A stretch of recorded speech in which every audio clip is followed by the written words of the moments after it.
شعرونه دي چې ستا په نشتون ګیلمن له خدایه نه یم، زه خو بې له تا هم خوښ په خپل نصیب یم. او شعر دی په بخښنه سره چې یا خدا وجه د وخت را سره نشته، یا به دې یارانو پرېښوم چې غریب یم. او کلام مطلب ده چې که په صحره د شوګیري اثرات هغسې دي، نو په سبا هم لا د شپې اثرات هغسې دي. په دې هنداره کې اوس هم د رنګینۍ موجودې، په دې هنداره د هغې اثرات هغسې دي. زړه مننه.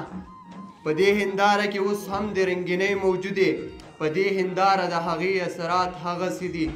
زړه تجسس کې دی چې را به شي که را به نه شي، په انتظار ستا د وادي اثرات هغسې دي. ډېره مننه. زړه تجسس کې دی چې را به شي که را به نه شي، په انتظار ستا د وادي اثرات هغسې دي. راځه چې خاندم او ویر نه کوم، نو پوهه شومه چې په وجود مې د نشې اثرات هغسې دي. او شعر دی پکې چې ښه نو حالاتو د بدلون لمنه ونه نیوه، ښه په طفیل د اندېښنې اثرات هغسې دي. او زما مجروح سترګې اوس هم د چا لارې ساري، په یو حسرت مې د عصري اثرات هغسې دي.